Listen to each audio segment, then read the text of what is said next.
Welcome to Untold Santa Cruz, Shelter in Peace. I'm Ryan Holmes. That's right, new intro for a new era. It took me some time trying to figure out what to say before I realized I just don't know. How could I? How could we? Well, maybe we don't know what's coming and how it's going to work out. And yet, I know that we will get there together. And our shared wisdom will lead us. It's a beautiful time to let our intent to protect others guide our egos to new possibilities. Thanks for listening.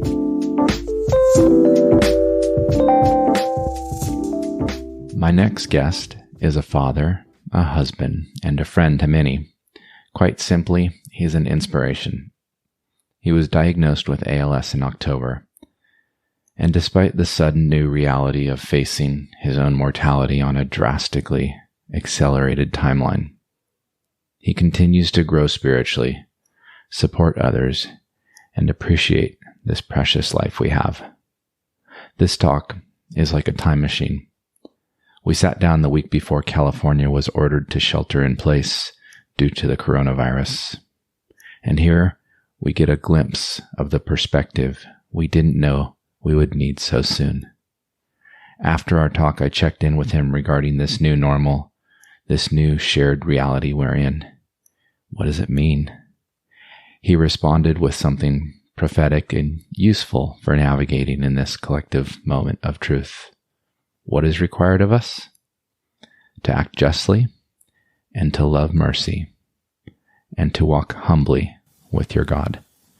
Please welcome Micah Rodler. I want you to know that I'm honored to be here with you. Thank you. And for you to take the time out of your busy life to... we have met in our peripheral lives. Yeah. And you mentioned podcasts, and I'm a big fan of them. And I'm a big fan of Santa Cruz. And one of the things I think makes Santa Cruz very interesting are the variety of characters that live in this town. So I think you're onto something really good with your podcast. Well, I kept running into... Go ahead. Happy to participate. Oh, thank you. I remember enjoying our conversations on the pool deck. Watching the grommets learn to get their faces wet and being frightened and, going through that whole process. And, well, adventure sports. Yeah. Good in the wintertime. Yes. A little busy in the summertime. Yeah. And, that's all I'll say. Warm in the wintertime. Yeah. Which was great. All right. So, your life changed drastically since we met on the pool deck. Yeah. So in October of this year, I was diagnosed with ALS up at the Forbes North Clinic by Dr. Katz. Before that, my symptoms began in April 2019. Okay. So this time last year, I was busy working full time as a construction consultant and coming home and getting to work on our house, remodeling our kitchen. I had, we had plastic up, blocking off the kitchen, eating out at the microwave, and fully able-bodied, and never imagined that something like this would affect me personally or obviously my family. Right. So in April 2019, my family went out of town, and I went for a little backpacking trip. And hiked about a mile down a hill, pretty minimal hike. compared to the stuff that I enjoy. Before all this, I was, and still do consider myself, an avid outdoorsman. I spent years working as a whitewater river guide. Oh, wow. Doing all kinds of fun rivers throughout California. I spent summers camped out, and when I wasn't working on the river, me and the guides, other guides were my close friends, we'd find other adventures and go deeper into the mountains. So anyways, this 1 mile hike, it was a mission to find some hidden hot springs that I'd heard rumors of in Big Sur. And the plan was to hike down, camp out, and then day hike the next day. Yeah. And after hiking down, my legs were really, really sore. And my balance was just a little bit weird. And I'd spent the night down there, and I just started hiking down the next day to do this big exploratory day hike. And I wasn't feeling like it was smart because my legs weren't feeling great. So I decided to can it and packed up and hiked out. And the hike out was like ridiculously arduous. I remember one point sitting down and looking back across this valley in Big Sur and going, well, whatever this is, I'll tackle it and do whatever I got to do. I'll get over it and get back out here. But unfortunately, that has not been the case. Since then, my body has just gotten weaker. After May, I went to my doctor, and he didn't entirely dismiss it, but we didn't dive into it. And then I did a multi-day river trip with my family and some other families up in Oregon. And I definitely felt a lot weaker. And so when I came back, that's when we really dove into trying to figure out what was going on, and went from EMG, NCV, where they test how fast your nerves conduct electricity, spinal tap, MRIs, all this stuff. And it took until about October in getting to a really good neurologist to diagnose ALS, which was kind of the worst case scenario. And did you have any, had it crossed your mind when you started feeling the symptoms, or? Well, yeah. The first doctor I went to was Dr. Google. Oh. And I did. And, you can type in anything you want. And but it did keep coming up with, the first symptoms were weakness and this funny twitching called fasciculations, where different muscles just twitch, and not enough to move your finger, your arm, or whatever, but it's just a little flicker. And those two things kind of add up to classic ALS. Wow. I'd asked my doctor about it, and he said, possible, but not likely. First neurologist I asked him, he said, no, I think it's this or that, and we'll have to wait and see. Because unfortunately, there's no treatment. Right. Well, no cure. There are treatments.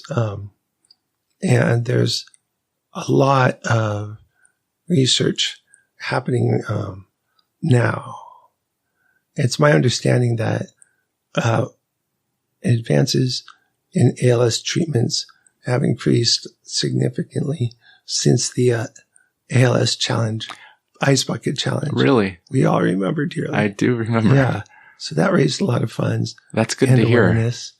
And there are trials going on and progress being made.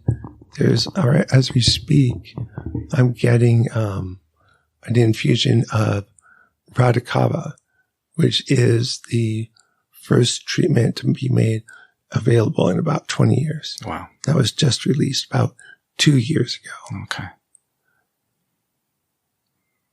Can you feel, can you tell if it's helping? Nobody knows. Yeah. Nobody knows because ALS is called a heterogeneous disease. It's very different for everybody. Some people have ALS and live with it for decades. Some people, it advances very rapidly. And some people, it affects one arm. Other people, it starts in a foot. And it's just so different that unless I had a clone, we'd never know. So it makes treatment difficult, I imagine. Yes. Yeah. Treatment's pretty tough. When we ran into each other again last week, I left just really struck by how active you're remaining socially and physically, but also just spiritually. And I don't mean that in a religious sense, so to speak, but you're high-minded and positive, and that's amazing to me. Yeah, and honestly, we have to do a lot when a person's under these circumstances. And admittedly, I have very dark times when you're faced with your own mortality. It's a very scary thing, but really, you have to choose what your mindset's going to be. My favorite Stoic philosopher, Marcus Aurelius. He was an emperor, and he wrote this book of meditations for himself. Yeah. And one of his bottom lines was, you can't change anything. You can't change anybody. Right. Only the way you react to those things. So, I'll be the first to admit that I let the kind of overwhelmingness of this diagnosis and its effect on me and the people I love. It does.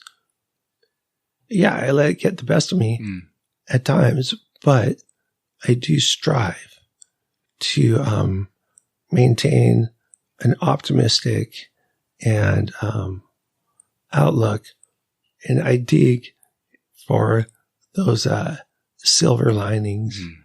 And I want to do one of those things is I've got this kind of silly notion to do as much as I can with what time I have. Yeah. And nobody knows how much time that is. But,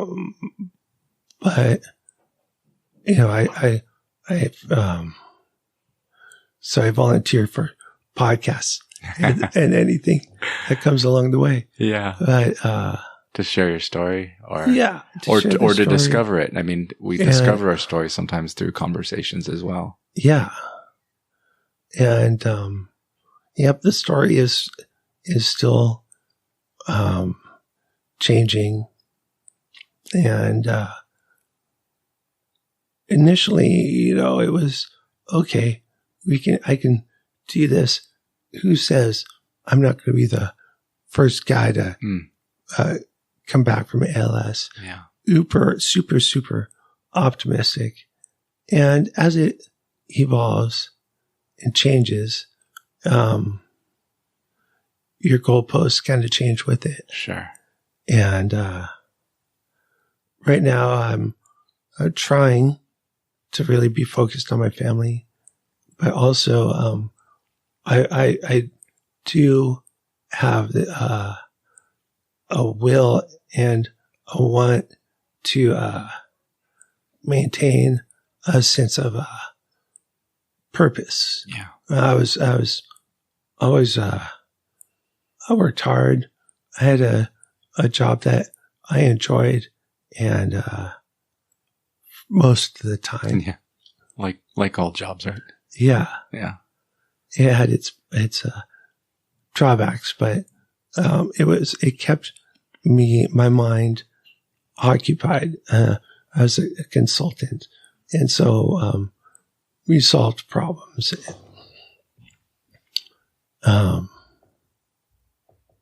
So now I want to keep my mind active and help solve this ALS problem.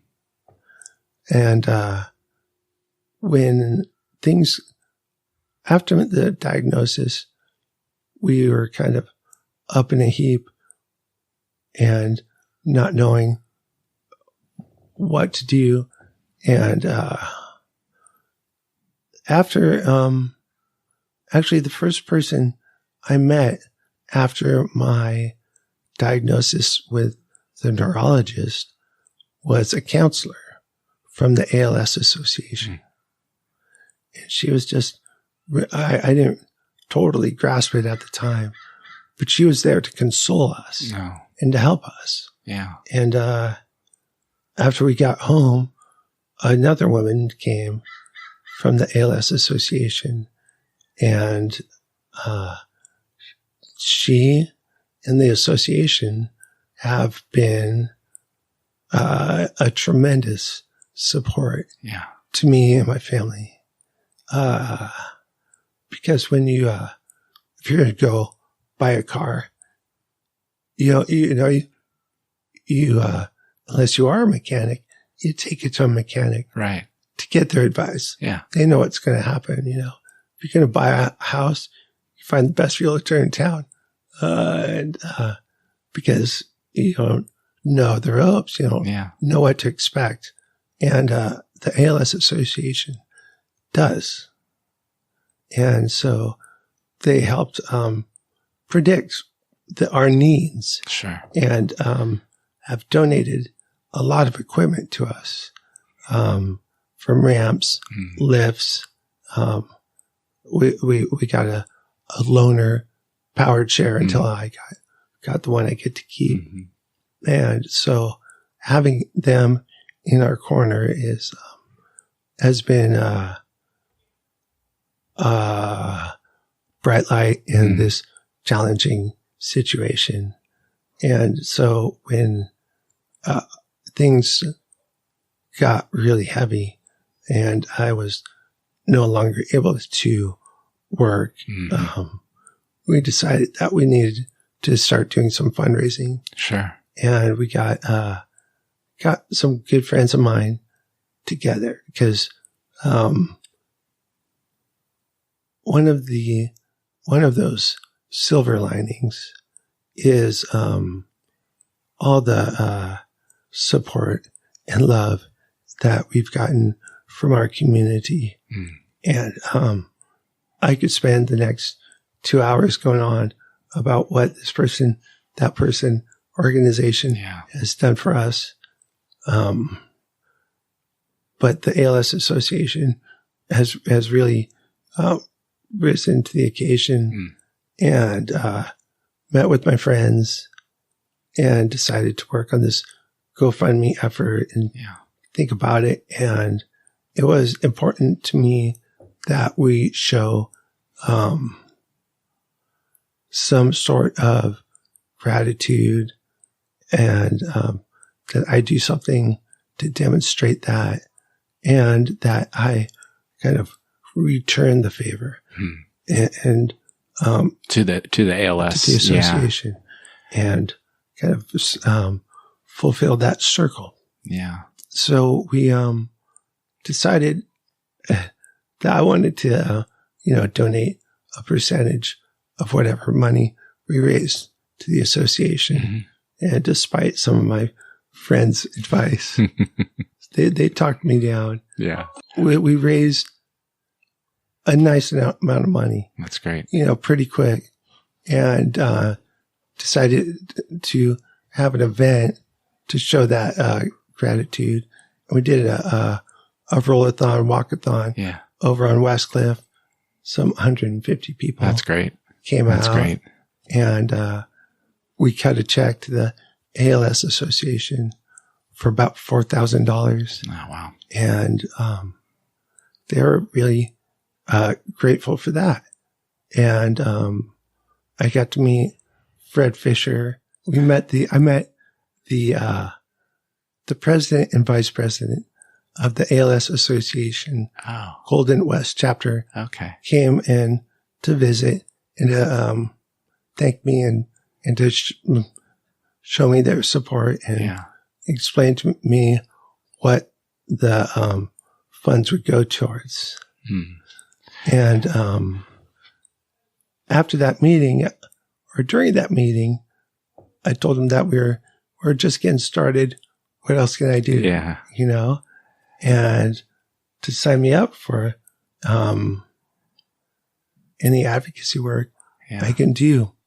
And so since then, things have been pretty busy. Yeah. And there's a organization called ALS TDI. So they gather data on people with ALS. So I'm getting there. Yeah. And they've also, a little while back, Fred Fisher, who's the ALS Association Golden West chapter president, gave me a call and asked if I would speak on their behalf to the state assembly. Wow. And that's coming up in about 2 weeks. And I am going to be convincing the state assembly to continue funding for the, it's called the Wraparound program. Okay. And that's the program that supported the people that came out and helped my family and I. So it's really this nice way for me to give back. Yeah. And hopefully help other people who get diagnosed with ALS in the future. Well, I forget if I told you this, but my grandfather had ALS.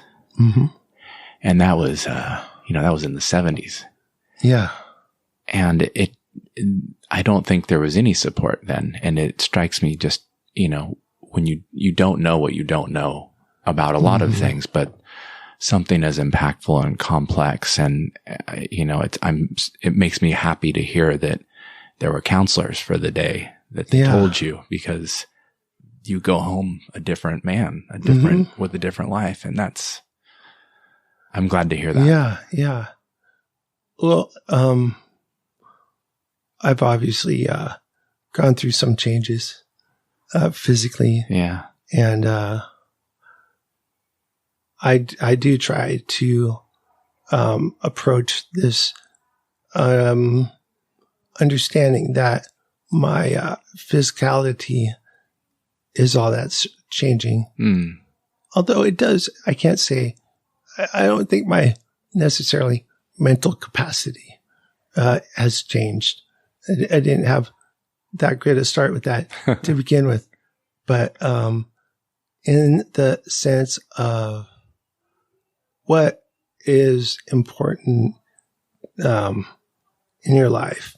That's been a big change to thinking about the stuff that would upset me or get me down before this diagnosis is an eye roller now. Yeah. It's something that so many things are so petty, anyhow. Do you ever, I mean, I think we're of the age where you start to see friends, pass and, whether it be accidents or illness. And, we always think a little bit about our mortality. Do you ever wish that you could have got some of the perspective shift before the illness? Or do you think, do you get what I'm asking? Yeah, I think so. And, sure, I do. Obviously, but when you're not in the circumstance, the littler things are important too. Yeah, they are. But this situation is challenging in a lot of ways. We got to get our living situation solidified. That's really a priority, but it's also a priority or important for me to kind of come to terms with my own mortality. And it is something that I had thought about. And there's an idea called Memento Mori, which is, it's kind of an ancient idea to remember that you too will die. And it goes back to the Romans, I think. And, even their emperors who would return from their conquests would have a triumph, which is where they would get paraded through town and everybody would be celebrating them. And the smart ones would have someone tap their shoulder and say, hey, remember that you're immortal. Yeah. So, it's kind of, it's along the carpe diem kind of idea. And I think it's important, but hard to grasp until you're faced with a situation like this. Yeah. Although, I'd come across these ideas and thoughts beforehand. Yeah. And in theory, though, right? Before. In theory, yeah. The idea. It was a good preparation for this when it happened. Yeah. I'd had some things that caused a lot of anxiety for me, and I pursued solutions. And the one that really worked well was meditation. And I saw it as kind of a practice for when you do get exposed to stressors in your life, to be able to return to that relaxed state when the expletive is hitting the wall. Yeah. Yeah. So that's good. And so you meditate still? I try. Yeah. I do. Off and on. I'd have periods where I'd meditate 10, 20, 30 minutes a day for weeks, months, and then not. And on and off. But I also hope you don't mind that I mentioned that I got a lot of support and help for this in my Masonic Lodge. No, I don't mind that. I didn't know that. Yeah. Thinking about my history here in Santa Cruz. Yeah. I grew up in spending a lot of time in Paradise Park Masonic Club, which is just outside of Santa Cruz. And I come over with my mom and dad for the summer and long weekends. And many of my best friends I met then when I was a child. And now our kids are really good friends. That's great. And our parents are good friends. And our grandparents knew each other. Oh, wow. So it's this really neat place where families know each other for generations. And it's obvious it's a Masonic club. Mm-hmm. So that's kind of what spurred my interest in Masonry. And I got involved a few years ago and discovered that it's a really beautiful thing. And I won't carry on about it, but just that the guys who are in my lodge have been another very strong source of support. Yeah. And they come around just to hang out with me and spend time with me. And even the things that we learn in Masonry have been a really strong support for me through this time. Yeah. It's interesting how connected we are technologically these days. Yet, time and time again, it's that tribe, those people that you're physically with, and whether it be work or like at the Masonic Lodge, I'm sure you have many memories, and there's many family memories and stories that are told, and it's those. I mean, it's so tribal, and I feel like we miss that sometimes because we feel connected, but it's a false sense of connectivity. Yeah. Well, I can't help but have a little disagree with you a tiny bit in the sense of the word tribal, because I think tribalism is one of the big problems we have today. And that's one of the things that surprised me about Masonry is that it is the opposite of that. It's very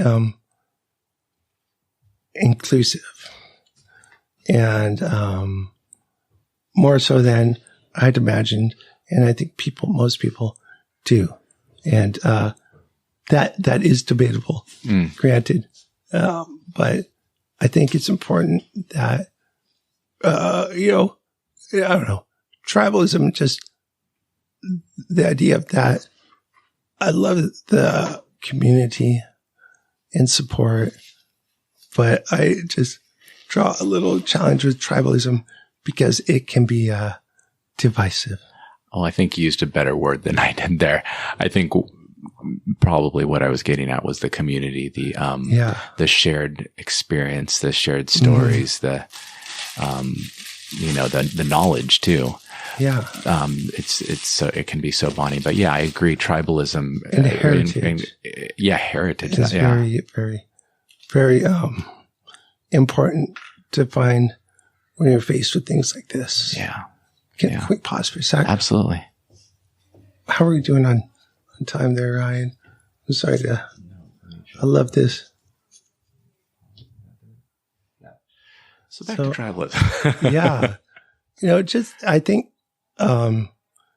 it is a challenge today, and it's a source of a lot of the tension and problems that we have politically because I don't know why, but it just is the fact that your tribe kind of defines a lot of people's perspective.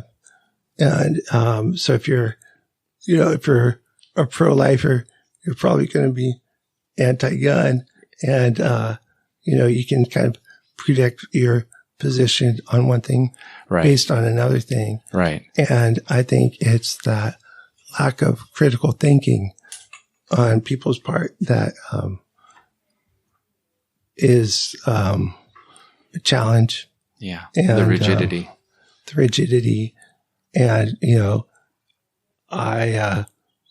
it's hard to speak to things without having a good depth of knowledge on them. And now that we have social media, which I'm all over, but I've stopped anything remotely political. That's probably smart. Responsive on it, because it pops from one liner to the next, and it can't really have that conversation about whatever that topic is. And whatever the topic is, based on your political party, you already have kind of a predisposition to what side you're on. Right.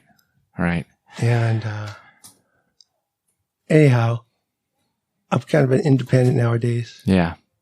Well, it seems like we've lost the ability to hold multiple ideas at once.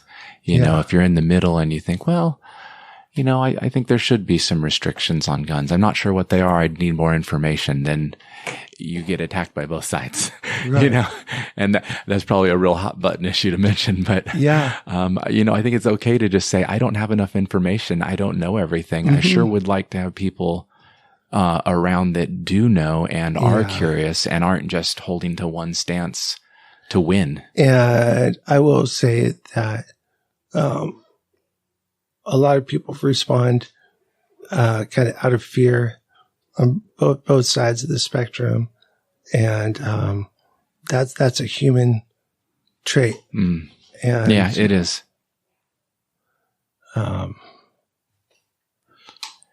Do you think that you were always prone to considering both sides, or do you think that your diagnosis has created a perspective for you that's... So far as like my diagnosis and my kind of political thinking, it's really slowed it down. I was probably more interested in what was going on politically before I got sick, because I just kind of have a limited bandwidth. But it was before I got sick, and it was actually after getting back to my Masonic group. Before I joined Masons, I was a pretty staunch liberal. I still have more liberal views than conservatives, but our group kind of spans the spectrum of political views, and we get together and agree not to really harp on political politics or secular religion, and just try to get along. And it's brought up a lot of interesting conversation that made me aware of my own biases. And that was really the thing that kind of changed my perspective and helped me take a few steps back before I blurt out a response on social media, or get really defensive. That seems so important, to have a diverse group of people that are important to you and that you trust to really strengthen you, strengthen your thoughts and the kind of conversations and the way you consider circumstances or events. It's really good to have, because it seems to me that a lot of people get caught in their echo chamber on social media or with their friends and people that they're close to. We tend to attract people that we have commonalities with. So it's good to have a group where you there's a more diverse thought process. Yeah. And it helps bring, although I can't deny I'm right most of the time. It's good. So am to I. hear, yeah. It's good to hear another side of the story. Yeah. Yeah. It is. ALS has no political boundaries either. I'm sure and I don't exactly know where I'm going with that, but it doesn't know economic boundaries or political boundaries. And, so yeah, ALS, it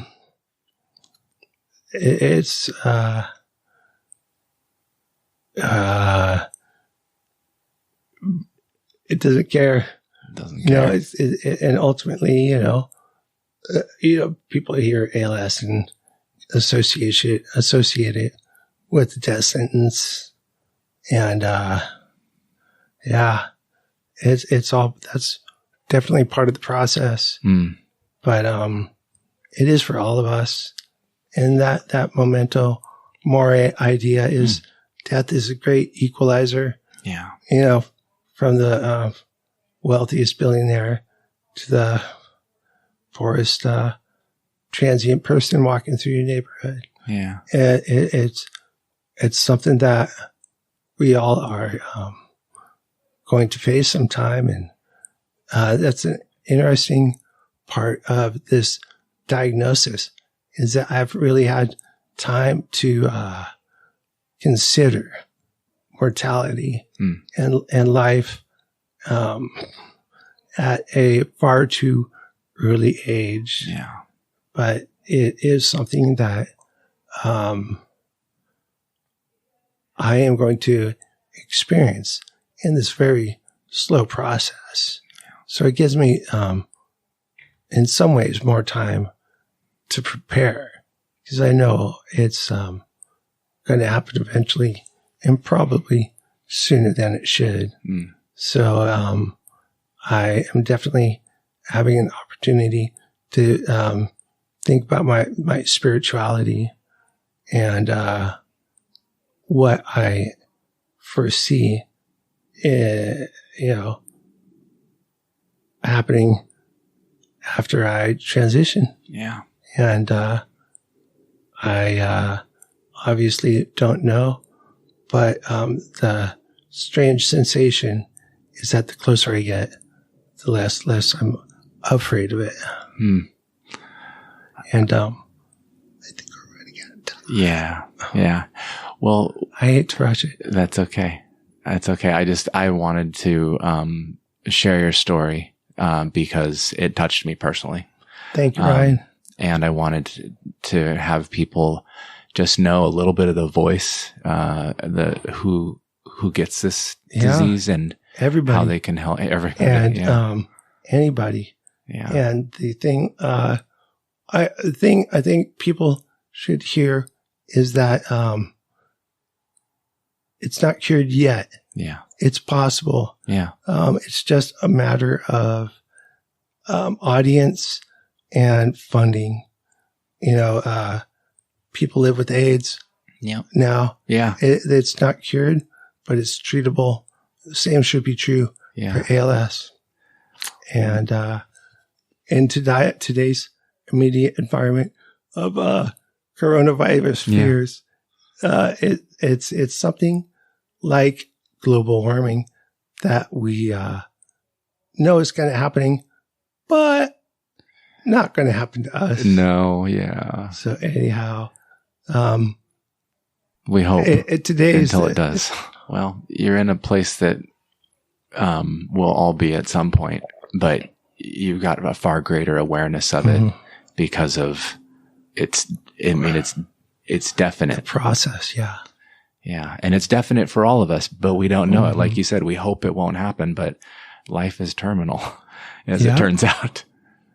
Well, our physical existence, at least. Yeah. Yeah. Yeah. Who knows, nobody knows, but, faith in the ever after is a very comforting thing. And, but I think that's up to everyone's own discretion. Absolutely. All right. Thank you. I want to let you get to the rest of your day because you're a busy man. Thanks, Ryan. I would love to talk all day. That's the show for today. Thank you so much for listening. To find out more about Micah Rodler and his journey and how you can help, please see the show notes. And as always, if you know someone out there making a difference with their perspective, their outlook, the work they're doing, I'd love to meet them. We could all use some inspiration.